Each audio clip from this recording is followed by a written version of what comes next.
भगवान श्री कृष्ण जी कहते हैं तुमसे कि कर्म कर, अकेले चल, पर तुम वहीं के वहीं खड़े हो, किसका इंतजार कर रहे हो? किसी दोस्त का, परिवार का, उस दुनिया का जिसने तुम्हें कभी समझ नहीं पाया। कितनी बार कहा, यह दुनिया तुम्हारे कर्म से नहीं, तुम्हारी हार से खुशी होती है।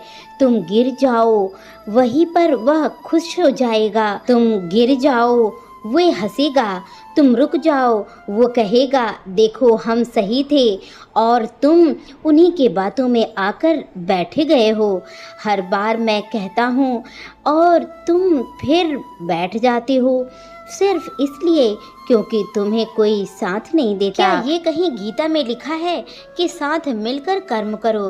क्या मैंने कभी कहा है कि जब तक लोग ना रहे साथ तब तक तुम कभी मत चलना? गीता में कहा गया है कर्म कर, अकेला चल, बिना सोचे बिना रुके चलने की कोशिश कर। अकेलापन तुम्हारा डर नहीं होना चाहिए, तुम्हारा हथियार होना चाहिए। तुम अकेले नहीं, तुम विशेष हो।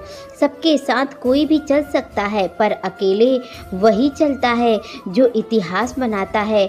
तुम रोते क्यों हो जब तुम्हारा कोई साथ नहीं देता? तो क्यों रोते हो? क्या अर्जुन के पीछे कोई खड़ा था? नहीं, जब भी उसने हथियार उठाया, और आज भी वही है। फ़र्क सिर्फ इतना है कि अर्जुन उठ गया था और तुम आज बैठे हो। तुम चाहते हो लोग तुम्हें समझे भाई, या दुनिया भगवान को नहीं समझती? क्या तुम कोई चीज़ हो? तुम्हारे अंदर आग है पर तुम उसे राख बना रहे हो। लोगों की सोच सुनकर क्यों? क्योंकि तुम इस समय भी भ्रमित में हो, क्योंकि तुम चाहते हो कि तुम्हें कोई कहे जाए बेटा तुम कर सकते हो, पर इस दुनिया में कोई ऐसा नहीं है जो कि ये कह सके कि तुम कर सकते हो। अब रोने का इजाज़त नहीं है, ये कोई नहीं कह सकता। वो सब सिर्फ यही सोचते हैं कि तुम रो और हताश हो, क्योंकि तुम जिसे बार बार लायक समझते हो वह तुम्हें नालायक समझता है।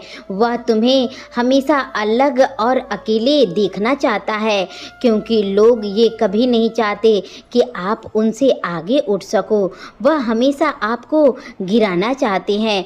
तो आपको खुद से उठना होगा, खुद से चलना होगा, और खुद से ही सारी चीज़ें करनी होगी जो तुम्हें अपने लक्ष्य तक पहुंचा सकती है। दुनिया तुम्हें देख रही है, तुम उन्हें दिखा रहे हो, तुम उन्हें जलाना सीखो, क्योंकि दुनिया जलने के काबिल ही होती है। दुनिया सिर्फ आपकी कामयाबी से जलती है, इसलिए वह आपको कभी कामयाब नहीं देख सकती। हमेशा भीड़ का हिस्सा कभी मत बनो, क्योंकि जो भीड़ का हिस्सा बनता है वह सिर्फ भगवान से शिकायत ही करता है, क्योंकि उन्हें यह पता नहीं होता कि जो तुम कर रहे हो उसे सिर्फ करते जाओ। फल की चिंता मत करो, फल तुम्हें तुम्हारे समय पर ही मिलेगा। समय से पहले किसी को कुछ नहीं मिला है और ना ही किसी को मिलेगा, इसलिए अकेले चलो। अकेले ही आपका लक्ष्य आपका इंतजार कर रहा है। आप इससे समझिए कि अगर आप किसी भी परीक्षा में सफल हो जाते हैं तो क्या उस पद पर आपके अलावा किसी और को बैठा सकता है कोई?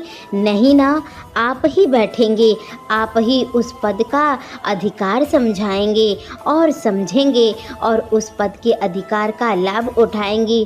कोई और नहीं बैठ सकता। इसी तरीके से आपको सफलता के लिए सिर्फ आपको मेहनत करना पड़ेगा, किसी और को नहीं। हमेशा सफल होने के लिए और किसी चीज़ को पाने के लिए आपको ही स्ट्रगल करना पड़ेगा, तभी आप अपने जीवन में सफल हो सकते हैं, तभी आप एक नया इतिहास बना सकते हैं, तभी आप उनके मुंह भी बंद कर सकते हैं जो आपके बारे में गलत धारणा बनाए हुए थे।